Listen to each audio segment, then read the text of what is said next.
آخرت کو چھوڑ کر صرف دنیا کو محبوب رکھنا جو ہے یہ غفلت کا باعث ہو جاتا ہے. یعنی جو شخص دنیا میں ہوتے ہوئے آخرت نہیں سوچتا وہ غافل شخص ہے، اور جو صرف دنیا چاہتا ہے اس کو آخرت میں کچھ نہیں ملتا. وَمَا لَهُ فِي الْآخِرَةِ مِنْ خَلَاقٍ. سورۃ الاسراء میں اللہ تعالیٰ فرماتے ہیں من کان یرید العاجلۃ عجلنا له فیہا ما نشاء لمن نرید ثم جعلنا له جہنم یصلاها مذموما مدحورا. جو شخص اس جلد ملنے والی دنیا کا ارادہ رکھتا ہے ہم اس کو اس میں جلدی دے دیں گے، جو چاہیں گے، سب کچھ نہیں، جتنا ہم چاہیں گے اور جس کے لیے چاہیں گے سب کو بھی نہیں دیں گے جو بھی یہ مانگ رہے ہیں. پھر ہم نے اس کے لیے جہنم تیار کر رکھی ہے جس میں وہ داخل ہوگا مذمت کیا ہوا، دھتکارا ہوا. کیوں؟ کیونکہ اس کی ساری کوششوں، طلب تڑپ، محبت کا فوکس صرف دنیا تھی. تو دنیاوی غرض سے اگر کوئی شخص عمل کرتا ہے، نیک عمل بھی چاہے کرے، لیکن دنیا حاصل کرنے کے لیے، تو ایسے شخص کو آخرت میں کچھ حصہ نہیں ملے گا. لیکن اگر کوئی شخص آخرت کو حاصل کرنے کے لیے دنیا کے کام بھی کرتا ہے تو اس کی دنیا میں سے بھی آخرت کو حصہ مل جائے گا. لیکن محض دنیا کی خاطر نیک اعمال کرنے والے آخرت میں خسارے میں ہوں گے. اور اس کے لیے وہ حدیث ہے مشہور، ام سلمہ کہتی ہے میں نے نبی صلی اللہ علیہ وسلم سے کہا، ہشام بن مغیرہ صلہ رحمی کرتا تھا، مہمانوں کی میزبانی کرتا تھا، غلاموں کو آزاد کرتا تھا، کھانا کھلاتا تھا. اگر وہ اسلام کا دور پاتا تو مسلمان بھی ہو جاتا، کیا یہ اعمال اس کو فائدہ دیں گے؟ آپ نے فرمایا نہیں، وہ تو یہ سب کچھ دنیا کے لیے دیتا تھا تاکہ دنیا میں اس کا چرچا ہو، اس کی شہرت ہو، وہ دنیا کی تعریف چاہتا تھا. اس نے ایک دن بھی یہ نہیں کہا رب اغفر لی خطیئتی یوم الدین، اے میرے رب بدلے کے دن میری خطاؤں کو معاف کر دینا. تو ہونا کیا چاہیے، اس طرح کے جتنے بھی ہم کام کریں، چیریٹی کے کام کریں، لوگوں کی خدمت، خیال رکھیں، ساتھ ہی دل میں دعا کرتے رہیں اور دل کا دھیان اس طرف رہے، یا اللہ اس کا صلہ مجھے آخرت میں عطا کرنا اور اس کے بدلے میرے گناہ معاف کر دینا. یعنی صدقہ کرنے کی ایک نیت کیا ہونی چاہیے کہ اللہ اس کے بدلے میرے گناہ معاف ہو جائیں، کیونکہ صدقہ گناہوں کی آگ کو ٹھنڈا کرتا ہے، اللہ تعالیٰ کے غضب کو ٹھنڈا کرتا ہے کہ جو بندے پہ بھڑکتا ہے گناہوں کی وجہ سے. رسول اللہ صلی اللہ علیہ وسلم نے فرمایا اس امت کو عظمت و رفعت، دین و نصرت اور زمین میں اقتدار کی خوشخبری دے دو. یعنی یہ امت بہت اوپر بھی جائے گی. سو جو ان میں سے آخرت کا عمل دنیا کے لیے کرے گا اس کا آخرت میں کوئی حصہ نہیں ہوگا. یعنی تمہیں دنیا ملے گی لیکن ایسا نہ ہو کہ آخرت والے اعمال بھی دنیا کمانے کے لیے کرنے لگو. سورۃ نازعات میں آتا ہے فَأَمَّا مَن طَغَىٰ وَآثَرَ الْحَيَاةَ الدُّنْيَا فَإِنَّ الْجَحِيمَ هِيَ الْمَأْوَىٰ. جس نے سرکشی کی، دنیا کی زندگی کو ترجیح دی تو جہنم اس کا ٹھکانہ ہوگی. دنیا کی طلب انسان کو بعض اوقات گمراہی کے راستے پر لے جاتی ہے. یعنی انسان اللہ کے راستے پر نہیں چل سکتا جب اس کی دنیا کی خواہشات بڑھ جاتی ہیں.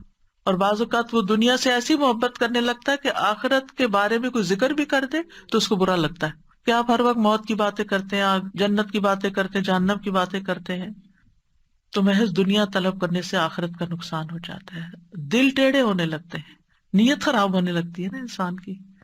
اور پھر جو لوگ دنیا سے محبت کرتے ہیں وہ بزدل ہو جاتے ہیں، ان کو موت سے ڈر لگنے لگتا ہے. چھوٹی چھوٹی پریشانی، چھوٹے چھوٹے حادثے ان کو خوف زدہ کر دیتے ہیں. یعنی چھوٹا سا بھی کوئی نقصان ہوتا ہے تو ان کے اوپر پہاڑ بن کے گرتا ہے، کیونکہ ان کو کیا ڈر لگ جاتا ہے کہ ہماری دنیا بگڑنے لگی ہے. لیکن جس شخص کو آخرت کا غم لگ جاتا ہے نا، دنیا میں اس کا کوئی بڑے سے بڑا بھی نقصان ہو تو وہ کیا سوچتا ہے، دنیا ہی تو ہے، حقیر متاع ہی تو ہے، اگر اس پہ صبر کے بدلے اللہ اس سے آخرت میں بہتر دے دے تو میں اسٹل خسارے میں نہیں ہوں، میرا کچھ بھی نہیں گیا. اولاد کا نقصان ہو، جان مال، کسی بھی چیز کا، ہر چیز میں مومن کیا کہتا ہے، انا للہ و انا الیہ راجعون. یہ چیز گئی ہے، ہم بھی اللہ کے ہیں، ہمیں بھی چلے جانا ہے. تو وہ اس کا غم لگا کر نہیں بیٹھ جاتا، وہ غم پالنے نہیں لگ جاتا، وہ پھر بھی اٹھتا ہے اور کچھ کرتا ہے کیونکہ اس نے بھی آگے جانا ہے.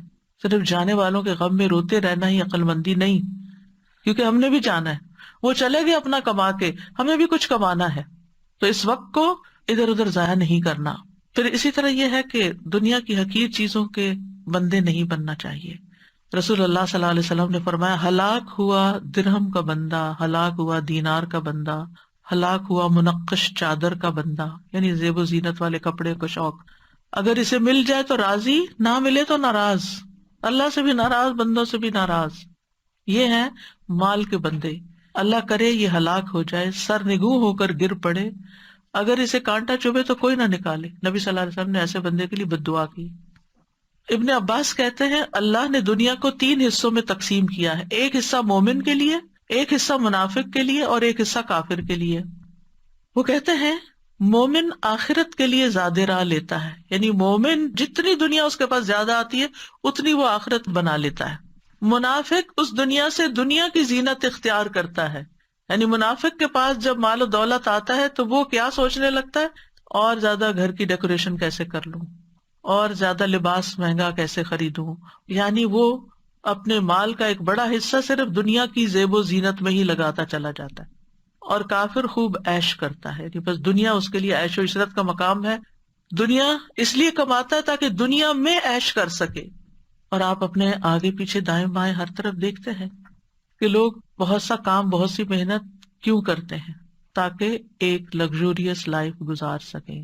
لگژوریس لائف ایک ہوتی ہے ضرورت کی زندگی، کہ اللہ تعالیٰ مشکل سے بچا کے آسانی والی زندگی دے تاکہ انسان اپنی عبادت، اپنے کام، اپنے سارا کچھ اچھے سے کر سکے۔ اور ایک ہے عیش و عشرت والی زندگی، کہ زیادہ کام ہو تاکہ زیادہ عیش و عشرت ہو۔ اور یہی وجہ ہے کہ آپ دیکھیں کہ ایسے لوگوں کا جو آخرت سے غافل ہو کر جیتے ہیں، ان کے مال کا بڑا حصہ کہاں جاتا ہے؟ سوچئے کہاں جاتا ہے؟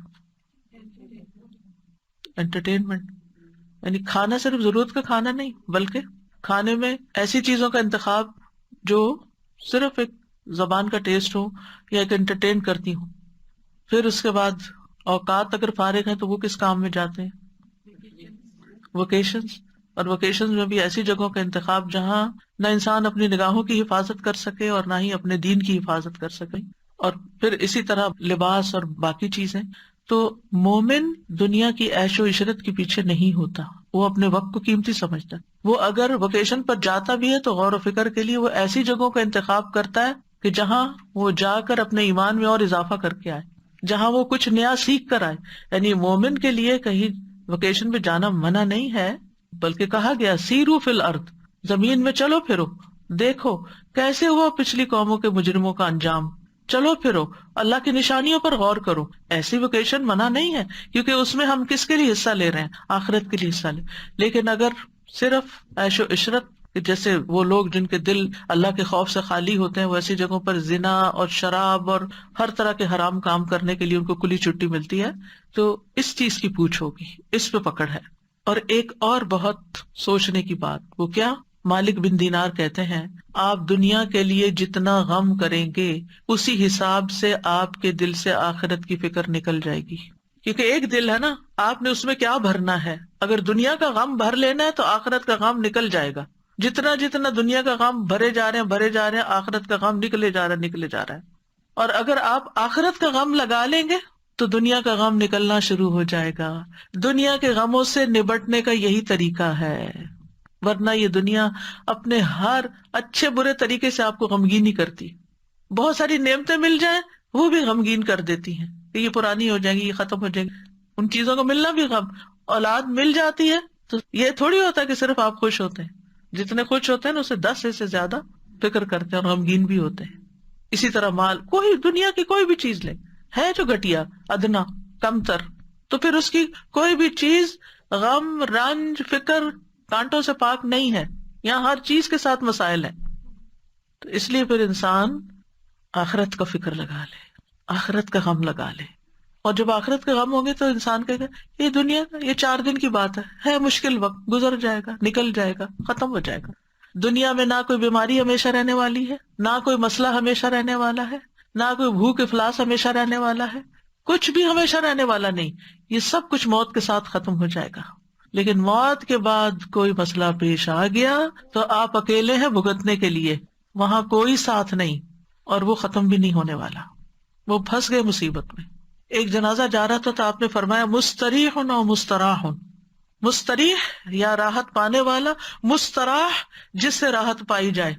مستریح مومن ہوتا ہے جو دنیا کے غموں، فکروں، پریشانیوں، تکلیفوں، بیماریوں، ہر چیز سے نجات پا کر اللہ کی رحمت میں ڈھانپا جاتا ہے۔ آگے اس کے لیے فرشتے استقبال کرنے والے، نورانی شکلوں والے، اس کی جان نکالنے والے، اس کو روح و ریحان، ان کی خوشخبری دینے والے۔ قبر اس کے لیے بہت وسیع باغ کی طرح، اور اس کے لیے آرام اور راحت اور نعیم، اور پھر رب کی رضا کی خوشخبری، جنت کو دکھا دیا جائے گا۔ مستریح، دنیا میں نہیں جانا واپس، غموں کا گھر، وہ دنیا میں رہنے کو پسند ہی نہیں کرے گا، ہاں سوائے ایک کے جو شہید ہو کر آیا، وہ کہ ایک دفعہ بھیجے وہی لذت پا کر آؤ اللہ کی راہ میں جان دینے کی جو پہلے پائی تھی. باقی وہاں جس کو اچھا استقبال مل گیا بس اس کی تو عیش ہو گئی، اب عیش ہی عیش ہے. پھر قیامت کے دن اٹھے گا، وہاں راحت ہے، اللہ تعالیٰ سے ملاقات انتہائی خوشگوار ہے، اور پھر اس کے بعد حساب کتاب، میزان پہ حوض کوثر پر نبی صلی اللہ علیہ وسلم سے ملاقات ہے، پل صراط میں آنکھ چپکتے گزر گئے، پھر آگے جنتیں، راحتیں، نعمتیں، اللہ کا دیدار، کیا کچھ ہے مومن کے لیے. مستریح. اور دوسرا ہے مستراح. وہ کون ہے؟ جو مرتا ہے تو لوگوں کو سکون ملتا ہے، لوگوں کی زندگی آرام میں آتی ہے، کیونکہ اس نے اتنا فساد مچایا ہوا ہوتا ہے فرعون کی طرح دنیا میں، کہ جب ایسے فرعون دنیا سے جاتے ہیں، ایسے فسادی لوگ دنیا سے جاتے ہیں، ایسے فسادی لوگ گھر سے نکلتے ہیں، تو گھر والے شکر کرتے ہیں، اللہ تیرا شکر ہے تو نے اٹھا لیا اس بندے کو، ہماری جان آسان ہو گئی. ایسے نہ بنے کہ لوگ آپ کے مرنے کی دعائیں کرنے لگے، لوگوں کے فائدے کے بنے، لوگوں کے کام کے بنے. کچھ لوگ ایسے ہوتے ہیں جن کی زندگیاں گھر والوں نے حرام کی ہوئی ہوتی ہے، اور بعض اوقات صرف ایک خاتون یا ایک مرد کی وجہ سے وہ زندگی حرام. ابیوسو ہسبینڈ، یعنی کوئی کام سیدھا نہیں، کوئی بات سیدھی نہیں، ہر بات پہ گالیاں گلوچ، مار کٹائی، لڑائی جھگڑے.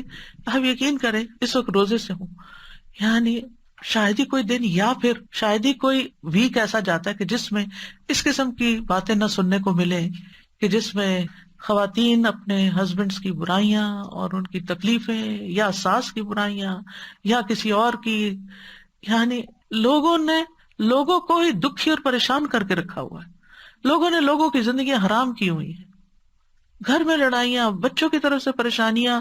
لگتا ہے کہ کوئی گھر خالی نہیں ہے اس سے. لوگوں کو آخرت بھول گئی ہے، اسی لیے وہ اپنی زبان سے دوسروں کو تکلیف دیتے، اسی لیے وہ دوسروں کے اوپر ظلم ڈالتے، اسی لیے بدتمیزی اور بد اخلاقی کرتے ہیں کہ کوئی ان کو پوچھنے والا نہیں ہے. اگر انہیں اللہ کا ڈر ہو، اللہ کا تقویٰ ہو، انہیں فکر ہو کہ قبر میں بھی جانا ہے، فرشتے نے جان لینے بھی آنا ہے، اور ایسا بے بس ہو کے پڑا ہوگا کہ کوئی بھی مدد نہیں کرے گا، تو رہ جائے گا یہ سارا دنیا کا ساز و سامان. بعض اوقات صرف مال کے پیچھے جھگڑے ہیں، بہن بھائی خون کے رشتے آپس میں کٹے ہوئے اور ایک دوسرے پہ مقدمے کر رہے ہیں، ایک دوسرے سے لڑائیاں کر رہے ہیں. یعنی حد ہی ہو گئی ہے فتنے فساد کی کہ آپ جدھر نظر اٹھا کے دیکھتے جس بندے کے پاس بیٹھتے ہیں وہیں کوئی نہ کوئی ایسے ظلم کی داستانیں ہیں. ہم کدھر کو جا رہے ہیں؟ ہم کیا کر رہے ہیں؟ ہمیں اپنی آخرت بھولی ہوئی ہے، اس لیے یہ سب کچھ ہے. چھوٹے سے دنیا کے حقیر مال و متاع کے لیے آپس کی لڑائیاں ہو رہی ہیں. تو بہرحال جو دنیا کا غم لگاتا ہے وہ آخرت سے غافل ہو جاتا ہے، اور جو آخرت کا غم لگاتا ہے وہ دنیا کے غم سے آزاد ہو جاتا ہے. اور خاص طور پر جو ہی موت آتی ہے مستریح. اس لیے مومن جو ہے وہ موت کی تیاری کرتا ہے، فکر کرتا ہے کہ وہاں پریشانی نہ ہو، لیکن اس کو ایک پل خوشی بھی اندر سے ہوتی ہے کہ جانے سے فائدہ ہی ہے اگر اللہ تعالیٰ لے جاتا ہے. لیکن جو شخص دنیا سے محبت کرتا ہے اس کو دنیا چھوڑنے کا بھی بڑا غم ہے کہ میں دنیا چھوڑ آیا. وہ جس کو میں نے دن رات کمایا، وہ میرے کاروبار، وہ میرے بزنس، وہ میری جابیں، وہ میرے مال، وہ میرا بینک بیلنس، وہ کدھر گیا سب کچھ. یعنی ایک وہ شخص ہے جس کو ڈاکٹر کہتے ہیں بس آپ کے پاس 2 مہینے ہیں، اور اس نے اپنی آخرت کے لیے تیاری کی ہوتی ہے، تو وہ سکون سے ان 2 ماہ کو گزارتا ہے اللہ کا ذکر کرتے، اللہ کا یاد کرتے ہوئے. اور ایک وہ شخص ہے جس نے صرف دنیا میں اپنا سب کچھ لگایا ہوتا ہے، جب اس کو موت کی خوشخبری کوئی دے دیتا ہے کہ اب تو آپ کے پاس گنے چنے دن ہیں، تو اس کو یہ غم پھر بھی کم ہوتا ہے کہ آگے کیا ہونا ہے میرے ساتھ. اس کو پھر یہ غم ہوتا ہے کہ میرے پیچھے اس مال کا کیا ہوگا، ہائے افسوس میں اس سے فائدہ نہ اٹھا سکا، جس کے لیے میں نے چوری کی، ڈاکے ڈالے، لوگوں کے مال غصب کیے، حرام کھایا، اور ظلم اور زیادتی کے ساتھ میں نے اپنی زندگی گزاری.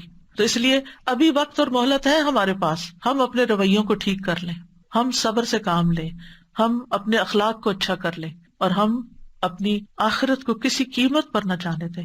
جو ہمارا حصہ نہیں بنتا، جو ہمارا مال نہیں، اس کے اوپر ہم نظر ہی نہ رکھیں. ظلم اور زیادتی کے ساتھ کسی کا مال ہتھیانے کی کوشش نہ کریں، جھوٹ بول کر کسی سے کچھ حاصل نہ کریں، اور اگر سچ بول کر اپنا بھی کچھ جاتا ہے تو جو رزق آپ کی قسمت میں ہے وہ آپ کے پاس آئے گا. مومن کا یہ یقین ہوتا ہے کہ موت اس وقت تک نہیں آئے گی جب تک میں اپنا رزق پورا نہیں کر لوں. تو بہرحال ہمیں یہ دعا کرتے رہنا چاہیے کہ اللہ دنیا میں بھی اچھا دے، آخرت میں بھی اچھا دے، دونوں جگہ ہماری بھلائی ہو، لیکن آخرت مقصد اول اور دنیا مقصد ثانی ہو، یعنی ترتیب یہ ہو، یعنی اللہ کی رضا، آخرت کا ثواب اور اس کے ساتھ ساتھ دنیا میں بھی ایک اچھی عزت والی زندگی ہو، آرام والی زندگی ہو کہ جس میں انسان کو فائدہ ہو۔ اب یہ جو حسنہ ہے نا، تو بعض اوقات ہم سمجھتے ہیں کہ حسنہ سے مراد صرف نعمتوں کا ملنا ہے نا، ہاں اس کے ساتھ اللہ کی اطاعت کی توفیق ہونا، یہ بہت بڑی حسنہ ہے۔ مثلاً آپ اپنے والدین کے خدمت گزار ہیں، ان کے فرما بردار ہیں، آپ اپنے گھر میں ایک امن سکون قائم کیے ہوئے ہیں، آپ اپنے شوہر کے مددگار ہیں، آپ اپنے بچوں کی خدمت کرتے ہیں اور خوش دلی سے۔ یاد رکھیں یہ کام سب کو کرنے پڑتے ہیں کسی نہ کسی درجے میں، تھوڑا یا زیادہ، لیکن ایک وہ ہے جو خوشی سے کرتا ہے، اجر کی نیت سے کرتا ہے، اور ایک وہ ہے جو مارے بندے کرتا ہے اور کر کے ضائع کرتا ہے۔ کام کر کے تھک گئے، چار سنائی اس کو، چار سنائی اس کو، سب ضائع، کوئی فائدہ نہ ہوا۔ تو یہ حسنہ کیا ہے کہ آپ کو اخلاق حسنہ نصیب ہو۔ جب ہم مانگتے ہیں ربنا آتنا فی الدنیا حسنہ، ساری بلائی اچھا اخلاق دے اللہ، تاکہ ہم تھکے بھی تو تیری خاطر صبر کریں، ہمیں کوئی تکلیف پہنچے تو تیری خاطر صبر کر جائے، فوراً چنک کے جواب نہ دیں۔ بعض لوگ ہوتے ہیں اتنی سی بات برداشت نہیں کرتے، ذرا سی بات برداشت نہیں کرتے، کسی نے ذرا سا کچھ کہہ دیا فوراً پلٹ کے جواب، اور ایسا جواب کے پہلے سے بھی زیادہ دوسرے کا دل جلا دیا۔ تو ان عادتوں پر بھی قابو پانے کی ضرورت ہے۔ آپ دیکھیے ماچس کی جو تیلی ہوتی ہے وہ کتنی چھوٹی سی ہوتی ہے، لیکن کتنے بڑے بڑے فساد کر جاتی ہے۔ بعض اوقات انسان کے منہ سے نکلی ہوئی چھوٹی سی بات ہوتی ہے، لیکن ایسی آگ لگاتی ہے دوسروں کو کہ ہر چیز ہی جل کے رہ جاتی ہے، گھر برباد ہو جاتے ہیں، طلاقیں ہو جاتی ہیں، گھر ٹوٹ جاتے ہیں، ایسی ہی چھوٹی سی تیلی لگانے سے۔ تو اگر اللہ نے آپ کو بولنے کی طاقت دی ہے تو اس کو صحیح سے استعمال کریں۔ اور پھر آپ دیکھیے کہ جب انسان اپنی آخرت کی فکر کرتا ہے نا، تو اس کی دنیا خود ہی سنورنے لگتی ہے۔ جو اللہ کی رضا چاہتا ہے پھر اس کے حالات درست ہونے لگتے ہیں، کیونکہ وہ اللہ کے لیے صبر کر لے گا، وہ اللہ کے لیے کسی کی مدد کر دے گا، وہ اللہ کے لیے ہر کام کرنے کو تیار ہو جائے گا، اور جو خیر بانٹتا ہے خیر پلٹ پلٹ کے اس کی طرف آتی ہے۔ تو آپ دیکھیے کہ اگر انسان اللہ کی رضا کے لیے اور آخرت کی کامیابی کے لیے مثلا دنیا میں عبادت کرتا ہے، استغفار کرتا ہے کہ اس کے گناہ معاف ہو جائیں، تو اس کے بدلے میں دنیا میں بھی بھلائی ملے گی، دنیا کا رزق بھی ملے گا، اولاد بھی ملے گی اور باقی چیزیں بھی پائے گا۔ اور اگر کوئی دین کو چھوڑ کر صرف دنیاوی مادی نعمتوں کو دنیا سمجھتا ہے تو وہ ساری چیزیں حسنہ میں نہیں آتی، یعنی پھر وہ ملی آپ کو تو آپ کے لیے شر بھی ہو سکتی، الا یہ کہ وہ خیر کے کاموں میں لگے۔ یعنی مثلاً اگر آپ صرف استغفار کرتے ہیں دنیا حاصل کرنے کے لیے اور آخرت کا کوئی ارادہ نہیں، تو ہو سکتا ہے کچھ دنیا مل جائے آپ کو کہ آپ کے گناہ معاف ہو، دنیا مل گئی، لیکن آگے والی چیز کہاں گئی؟ تو چاہے استغفار کرنے والے کوئی بھی کام کرنے والے ہوں تو لازماً اس کے نتائج کو ضرور دیکھیں جو اللہ تعالیٰ نے ہمیں بتائے ہیں۔ بہرحال کہنے کا مطلب یہ ہے کہ جب دنیا کی بھلائیاں مانگیں تو دنیاوی اغراض غالب نہیں ہونے چاہیے۔ امام غزالی کہتے ہیں اگر انسان کی نیت میں دنیاوی مقصد غالب ہے، یعنی کسی بھی کام کے لیے، تو اس کا کوئی اجر نہیں ہوگا آخرت میں، اور اگر دینی مقصد غالب ہے تو اسی حساب سے اس کو اجر ملے گا، جتنی نیت تھی اس کی اللہ سے پانے کی۔ یعنی عبادات میں جیسے روزہ ہے تو صرف اس لیے نہیں رکھے کہ صحت اچھی ہو جائے گی روزے رکھ لیتے ہیں، نماز ہے اس لیے نہیں کہ اچھا 2 تراویح کھڑے ہو کے پڑھتی ہوں تو زیادہ کیلوریز برن ہوں گی، یہ نہیں دل میں ہونا چاہیے۔ اگر خیال آ بھی گیا تو فوراً جھٹکے اور کہ نہیں قوموا للہ قانتین۔ تو اگر اللہ کی عبادت اور اطاعت میں اللہ کی رضا حاصل کرنے کا غلبہ ہے، یعنی وہ اجر پانے کا زیادہ ہے تو ہی اجر ملے گا، ورنہ ضائع۔ مثلاً حجاج کے لیے اجازت ہے کہ وہاں پر بزنس بھی کر لیں، لیس علیکم جناح ان تبتغوا فضلا من ربکم، حج کے لیے جا رہے ہو اگر کچھ خرید و فروخت کرنی ہے تو کر سکتے ہو، ایسا منع نہیں ہے۔ یعنی بعض لوگ بازار جانے کو انتہائی کنڈیم کرتے ہیں، ایسا نہیں ہے، آپ جا سکتے ہیں، آپ میں ہمت ہے تو آپ جائیں، آپ کو وقت ملا تو آپ جائیں۔ آپ اگر کچھ خریدتے ہیں، کچھ یہاں سے لے جاتے ہیں سیل کرنے کے لیے، سیل کر کے کچھ نفع کما کے اس سے کچھ اپنے خرچ پورے کرتے، کوئی منع نہیں۔ لیکن اگر آپ جاتے ہی صرف اس نیت کے لیے ہیں، آپ کہتے ہیں مجھے اپنا بزنس کرنا اور میں حج بھی کر لوں گا، تو یہ نہیں ہونا چاہیے، ٹھیک ہے نا۔ یعنی عبادت کے جو دنیاوی فائدے ہیں وہ ہمارا مقصد اول نہیں ہونا چاہیے، وہ مقصد ثانی ہونا چاہیے۔ ایمان والوں کے لیے تو ہر عمل کے نتیجے میں دنیا اور آخرت دونوں کی خیر آتی ہے، ایمان والوں کو یہ فائدہ نصیب ہوتا ہے۔ وقیل للذین اتقوا ماذا انزل ربکم قالوا خیرا للذین احسنوا فی ہذہ الدنیا حسنہ للذین احسنوا فی ہذہ الدنیا حسنہ ولدار الآخرۃ خیر ولنعم دار المتقین۔ جنہوں نے تقوی اختیار کیا ان سے کہا گیا تمہارے رب نے کیا نازل فرمایا؟ تو انہوں نے کہا بہترین بات ان لوگوں کے لیے جنہوں نے بھلائی کی، اس دنیا میں بڑی بھلائی ہے اور آخرت کا گھر تو بہت بہتر ہے، اور یقیناً تقوی والوں کے لیے اچھا گھر ہے، یعنی آخرت کا گھر۔ اللہ کے دوستوں کے لیے دنیا اور آخرت دونوں کی خوشخبریاں ہوتی ہیں۔ الا ان اولیاء اللہ لا خوف علیہم ولا هم یحزنون، سنو اللہ کے دوستوں کو نہ کچھ خوف ہوگا نہ غمگین ہوں گے۔ کون ہے اللہ کے دوست؟ الذین آمنوا وکانوا یتقون، وہ جو ایمان لائے اور وہ تقوی اختیار کرتے ہیں۔ لہم البشری فی الحیاۃ الدنیا، ان کے لیے دنیا کی زندگی میں بھی خوشخبری ہے، وفی الآخرہ، آخرت میں بھی خوشخبریاں ہیں۔ لا تبدیل لکلمات اللہ، اللہ کی باتیں نہیں بدلتی، اللہ کی باتیں بالکل سچی ہیں۔ ذالک ھو الفوز العظیم، یہ ہے عظیم الشان کامیابی، یہ سب سے بڑی کامیابی ہے، اور یہ مومن کو ہی ملتی ہے، کیونکہ مومن کے لیے دنیا کی نعمتیں حرام تھوڑی ہیں۔ قل من حرم زینۃ اللہ التی اخرج لعبادہ والطیبات من الرزق قل ہی للذین آمنوا فی الحیاۃ الدنیا خالصۃ یوم القیامہ، کہہ دیجیے اللہ کی وہ زینت جو اس نے اپنے بندوں کے لیے پیدا کی اور رزق میں سے پاکیزہ چیزیں کس نے حرام کی؟ کہہ دیجیے یہ چیزیں دنیا کی زندگی میں ان لوگوں کے لیے جو ایمان لائے، اور قیامت کے دن بھی خالصتاً ان کے لیے ہوں گی۔ اور پھر آپ دیکھیں کہ جب یہ دونوں دعائیں آپ مانگتے ہیں تو اللہ تعالیٰ دونوں ہی قبول کرتا ہے۔ جابر کہتے ہیں رضی اللہ عنہ، میں نے نبی صلی اللہ علیہ وسلم سے سنا، آپ فرماتے تھے رات میں ایک گھڑی ایسی ہے جو مسلمان بندہ اس کو پا لیتا ہے، اس میں وہ دنیا اور آخرت کی کسی بھی خیر کا سوال کرتا ہے، اللہ تعالیٰ وہ بھلائی اس کو ضرور عطا کر دیتا ہے۔ اس لیے رات کو جب سائڈ بدلے کچھ نہ کچھ مانگ لیا کریں، کیا پتہ یہی وہ گھڑی ہو۔ تہجد کے لیے اٹھیں پھر دعائیں مانگیں، یعنی اللہ سے اچھی امید رکھ کر دنیا اور آخرت دونوں ہی۔ پھر اسی طرح آپ دیکھیں کہ کسی کو خالی دنیا کی دعا دینا منع نہیں، زیادہ بہتر ہے کہ آپ اس طرح دعا دیا کریں، اللہ تعالیٰ آپ کو دنیا اور آخرت کی تمام بھلائیاں عطا کرے، اور یہ اسی دعا کا ترجمہ ہے بیسیکلی، ٹھیک ہے۔ لیکن جب آپ دنیا کی بھی بھلائی کی کسی کو دعا دینا تو اس سے مقصد یہی ہو کہ یہ نعمتیں اس کو جو ملے اس سے ہی اپنی آخرت کما لے، یہ ٹولز ہیں آخرت کے لیے۔ حضرت انس کہتے ہیں نبی صلی اللہ علیہ وسلم ہمارے ہاں تشریف لائے، وہاں میری والدہ اور میری خالہ ام حرام کے سوا کوئی نہیں تھا، یعنی 2 مرد 2 عورتیں، نبی صلی اللہ علیہ وسلم اور حضرت انس اور 2 عورتیں، یعنی امی اور خالہ۔ آپ نے فرمایا کھڑے ہو جاؤ میں تمہیں نماز پڑھاؤں۔ فرض نماز کے وقت کے علاوہ کی نماز تھی، یہ نفل نماز سے، تو آپ نے جماعت سے نماز پڑھائی ہوگی، جیسے آج کل ہم تراویح پڑھتے ہیں، اور کچھ لوگ جماعت مسجد میں پڑھ کے آ جاتے ہیں گھر اور پھر گھر تراویح پڑھ لیتے ہیں، ایسا بھی کیا جا سکتا ہے۔ پھر آپ صلی اللہ علیہ وسلم نے ہمارے سب گھر والوں کے لیے دنیا اور آخرت کی تمام بھلائیوں کی دعا کی۔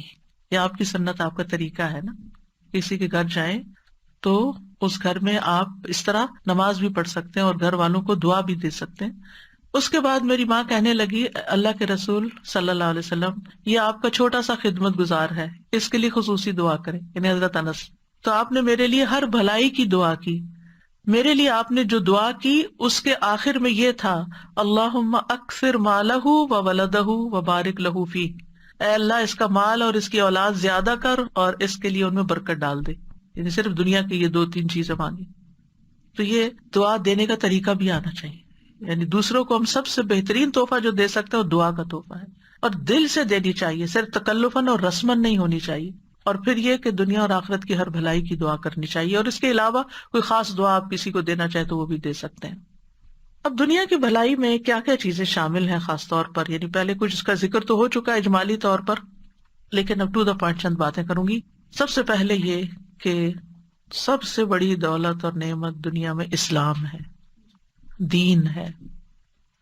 الحمدللہ اللہ نے ہمیں یہ دولت عطا کی ہے، ہمیں مسلمان پیدا کیا، ہمیں دین دیا، اس کے لیے ہمیں اللہ سے دعا کرنی چاہیے کہ اللہ ہمیں دین کا نفعمند علم عطا فرمائے، یہ سب سے بڑی دولت ہے۔ ایمان کے بعد جو دولت مانگنی چاہیے وہ ربی زدنی علما ہے، یہ مل گیا آپ کو، آپ کے علم میں اضافہ ہوتا گیا تو نتیجہ کیا ہوگا، آپ کے نیک اعمال زیادہ ہوتے جائیں گے۔ علم سرمایہ کی طرح ہے، جتنا مال زیادہ ہوگا نا اتنا آپ زیادہ خرید سکتے ہیں کوئی چیز، جتنا علم زیادہ ہوگا اتنی آپ کو نیکیاں کرنے کے زیادہ طریقے پتہ چل جائیں گے کہ کیا کیا کرنا ہے۔ اس لیے علم حاصل کرنے کے حریص ہونا چاہیے، اور علم کی مجالس کا حریص ہونا چاہیے۔ یہ دنیا کی بہت بڑی حسنہ ہے، بہت بڑی بھلائی ہے جس کو یہ نصیب ہو جائے کہ اس کو اللہ تعالیٰ موقع دے دے، وقت دے دے، توفیق دے دے کہ وہ علم کی مجلس میں حاضر ہو جائے اور وہاں سے کچھ لے کے اٹھے، کوئی خزانہ پا کے جائے اور اس پر پھر عمل بھی کرے۔ اس کے بعد سب سے بڑی دولت نیک اعمال کی توفیق ملنا. نبی صلی اللہ علیہ وسلم نے فرمایا نیک عمل کرو. ہر شخص کو ان اعمال کی توفیق دی جاتی ہے جن کے لیے وہ پیدا کیا گیا.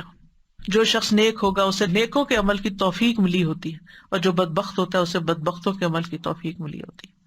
آپ دیکھیں بہت سے لوگ علم رکھتے ہیں مگر عمل کوئی نہیں کرتے، باتیں بہت کرتے ہیں لیکن جب عمل کا وقت آتا ہے انہیں سمجھ ہی نہیں آتی انہوں نے کیا کرنا ہے. تو اس لیے حکمت مانگنی چاہیے کہ اللہ ہمیں رائٹ ٹائم پہ رائٹ ڈیسیژن کرنے کی توفیق عطا کر، کہ کس وقت کرنا کیا ہے، ہمیں اپرچونٹیز اویل کرنے کی توفیق دے. کیونکہ بعض اوقات ہمارے گھر کے سامنے دریا بہ رہا ہوتا ہے اور ہم پیاسے بیٹھے ہوتے ہیں کیونکہ ہمیں توفیق نہیں ہوتی، ہمیں سمجھ نہیں آ رہی ہوتی کہ یہ بھی خزانہ ہے. پھر آپ صلی اللہ علیہ وسلم نے یہ آیت بھی تلاوت کی، فَأَمَّا مَنْ أَعْطَى وَاتَّقَى وَصَدَّقَ بِالْحُسْنَى فَسَنُيَسِّرُهُ لِلْيُسْرَى. پھر یہ ہے کہ انسان اچھے علم پر عمل کے ساتھ ساتھ، توفیق مانگنے کے ساتھ ساتھ، ہر کام میں اللہ کی مرضی کو تلاش کرے، اس کے مطابق زندگی بسر کرے. فرمایا افمن اتبع رضوان اللہ کمن باء بسخط من اللہ ومأواہ جہنم وبئس المصیر ہم درجات عند اللہ واللہ بصیر بما یعملون. آل عمران 162 اور 3. کیا وہ شخص جو اللہ کی رضا کے پیچھے چلا اس شخص جیسا ہے جو اللہ کی طرف سے کوئی ناراضگی لے کے لوٹا جس کا ٹھکانہ جہنم ہے اور وہ برا ٹھکانہ ہے؟ یہ لوگ اللہ کے نزدیک مختلف درجات میں ہیں اور اللہ خوب دیکھنے والا ہے جو وہ کر رہے ہیں.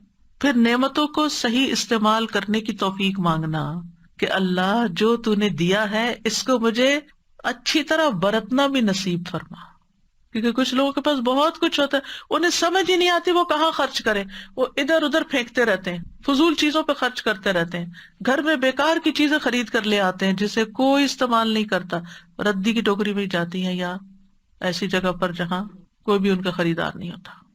مطلب کیا ہے کہ مطلب یہ کہ پھر سمجھ نہیں ہے نا، عقل نہیں ہے. تو نعمتوں کو صحیح استعمال کرنے کی توفیق ملنا بھی حسنہ ہے. تندرستی، وقت کا صحیح استعمال، لمحے کا صحیح استعمال. صرف ٹک ٹاک پر ہی نہیں بیٹھے رہیں کہ ایک کے بعد ایک چیز دیکھتے رہیں، انجوائے کرتے رہیں. صرف سیاست کے اوپر ہی باتیں نہ کرتے رہیں. افسوس یہ کہ آج کل اچھے بھلے عقل مند مسلمان جو قرآن پڑھے ہوئے ہیں، دین جانتے ہیں، وہ رمضان کی رحمتوں اور برکتوں سے فائدہ اٹھانے کی بجائے اپنی شخصیت پرستی میں مبتلا ہو کر اپنی شخصیتوں کے ترانے پڑھ رہے ہیں یا مخالفوں پر سچے جھوٹے الزام لگا رہے ہیں. کیا کما رہے ہیں؟ سوچو کیا کما رہے ہو؟ آپ کی ان باتوں سے کیا آپ کی تقدیر بدل جائے گی؟ کیا بنے گا آپ کا؟ کس قدر خسارے میں ہیں ہم. یہ لمحات، یہ گھڑیاں کوئی ہم نے گارنٹی لے رکھی ہے کہ اگلے سال ہمیں ملیں گی؟ خبروں پہ خبریں، تبصروں پہ تبصرے، باتوں پہ باتیں. نتیجہ کیا ہے؟ آج سے 1 سال پہلے آج کے دن جو خبریں تھی مشہور، کچھ یاد ہے آپ کو؟ کچھ بھی یاد نہیں. اس کا آپ کی زندگی پہ کیا اثر پڑا؟ اور اگر پڑا بھی، اگر کووڈ کی خبریں تھی کوئی اور پڑا بھی، تو آپ نے بٹ رہے ہیں نا اکیلے، کسی اور کو کیا اس سے. تو شخصیتوں پر باتیں کرنے اور تبصرے کرنے سے مکمل پرہیز کریں. الزام تراشی اور کانسپریسی اور یہ اور وہ اور ان سب باتوں سے زبان بند کر. ہمیں کچھ حقائق کا نہیں پتا ہوتا. اس دنیا میں بہت کچھ جھوٹ اور ملمہ سازی، اس لیے خاموشی بہتر ہے. من سمتا نجا، جو خاموش رہا نجات پا گیا. آپ کی ایک بات جو آپ نے سوشل میڈیا پہ غلط کہی اور اس کو 1000 لوگوں نے آگے پھیلا دیا تو کیا ہوگا قیامت کے دن؟ کیسی پکڑ ہوگی کہ وہ 1000 لوگوں کا بھی دین آپ کو پڑ جائے گا. تو اس لیے جو کرنے کا کام ہے اس کی طرف توجہ کرے. پھر اسی طرح بدن میں عافیت مانگنا، نیک بیوی اور اچھا پڑوسی مانگنا، اچھی سواری اور کشادہ گھر ملنا، یہ بھی انسان کی سعادت مندی کی علامت. یہ دعا کرنے میں کہ اللہ مجھے اچھی گاڑی دے، اس سے بہتر دے، اس سے اچھا گھر دے کہ جو میرے لیے زیادہ بہتر ہو تیرے دین کے کام کے لیے. پھر اسی طرح جو ملا ہے اس پر قناعت کرنا، اس پر قناعت، کنٹینٹمنٹ، یہ چیز انسان کے لیے بھلائی کی ہے. پھر صبر اور شکر کرنے والا دل اور ذکر کرنے والی زبان مانگنا، مال کو اچھے کاموں میں خرچ کرنے کی توفیق مانگنا. ایک عادت بنا لیں، جب کچھ آپ کے پاس آئے فوراً ایک دعا کی، اللہ اسے بہترین جگہ لگوانا، بہترین جگہ استعمال کروں جو تجھے راضی کر دے. تو آپ دیکھیں اللہ تعالیٰ آپ کو ایسے ایسے راستے دکھائے گا، آپ حیران ہو جائیں گے. پھر اپنے مال اسباب کو آخرت کے استعمال کی توفیق مانگنا، دنیا کو اس کے جائز حق میں استعمال کرنے کی توفیق مانگنا، اور دنیا کی زندگی سے آخرت کمانے والا بننا. پھر آخرت کی بھلائی میں کیا ہے؟ موت کے وقت آسانی مانگنا، یا اللہ موت کی سختیاں آسان کر دینا. پھر موت کے وقت کی خوشخبریاں ملنا، قبر کشادہ ہونا، قبر کی نعمتیں ملنا، حشر کا دن آسان ہونا، لا يحزنهم الفزع الاکبر، ایسے لوگ بھی ہوں گے جو اس بڑی گھبراہٹ کے دن بالکل گھبراہٹ میں نہیں ہوں گے، امن چین میں ہوں گے۔ حشر کے دن معافی کا پروانہ مل جانا، تمہیں معاف کر دیا گیا، جاؤ جنت میں۔ حوض کوثر کا پانی مل جانا، عرش کا سایہ ملنا، نامہ اعمال دائیں ہاتھ میں ملنا، پل صراط تیزی سے عبور کرنے کی توفیق مل جانا، جنت میں داخلہ اور جہنم سے بچاؤ مل جانا، جنت میں رب کا دیدار نصیب ہونا، کیونکہ اہل جنت کو اللہ کے دیدار سے زیادہ کوئی چیز عزیز نہیں ہوگی، سب نعمتیں بھول جائیں گے جب وہ اللہ کو دیکھیں۔ اللہ ہمیں ان لوگوں میں شامل کر لے۔ ربنا آتنا فی الدنیا حسنہ وفی الآخرۃ حسنہ وقنا عذاب النار۔ اللہم انی اسألک العافیۃ فی الدنیا والآخرہ۔ اللہم انی اسألک العفو والعافیۃ فی دینی ودنیای واہلی ومالی۔ اللہم استر عوراتی وآمن روعاتی۔ اللہم احفظنی من بین یدی ومن خلفی وعن یمینی وعن شمالی، وأعوذ بعظمتک ان اغتال من تحتی۔ اللہم اغفر لنا وارحمنا وارزقنا۔ اللہم انا نعوذ بک من ضیق الدنیا وضیق یوم القیامہ۔ اللہم انا نعوذ بک من الکسل والحرم وسوء الکبر وفتنة الدنیا وعذاب القبر۔ اللہم اصلح لی دینی الذی هو عصمۃ امری، واصلح لی دنیای التي فیہا معاشی، واصلح لی آخرتی التي فیہا معادی، واجعل الحیاة زیادة لی فی کل خیر، واجعل الموت راحة لی من کل شر۔ اللہم انی اسألک خیر المسألة وخیر الدعاء وخیر النجاح وخیر العمل وخیر الثواب وخیر الحیاة وخیر الممات، وثبتنی وثقل موازینی وحقق ایمانی وارفع درجاتی وتقبل صلاتی واغفر خطیئتی واسألک الدرجات العلی فی الجنہ۔ اللہم انی اسألک فواتح الخیر وخواتمہ وجوامعہ واولہ وآخرہ وظاہرہ وباطنہ والدرجات العلی من الجنہ، آمین۔ اللہم انی اسألک خیر ما آتی وخیر ما افعل وخیر ما اعمل وخیر ما بطن وخیر ما ظہر والدرجات العلی من الجنۃ، آمین۔ اللہم انی اسألک ان ترفع ذکری وتضع وزری وتصلح امری وتطہر قلبی وتحسن فرجی وتنور قلبی وتغفر لی ذنبی، واسألک الدرجات العلی من الجنہ، آمین۔ اللہم انی اسألک ان تبارک فی نفسی وفی سمعی وفی بصری وفی روحی وفی خلقی وفی خلقی وفی اہلی وفی محیای وفی مماتی وفی عملی، فتقبل حسناتی واسألک الدرجات العلی من الجنہ، آمین۔ ربنا تقبل منا انک انت السمیع العلیم وتب علینا انک انت التواب الرحیم، وصلی اللہ تعالی علی خیر خلقہ محمد وعلی آلہ واصحابہ واہل بیتہ اجمعین برحمتک یا ارحم الراحمین۔ وآخر دعوانا ان الحمد للہ رب العالمین۔ سبحانک اللہم وبحمدک، اشہد ان لا الہ الا انت، استغفرک واتوب الیک۔ السلام علیکم ورحمۃ اللہ وبرکاتہ۔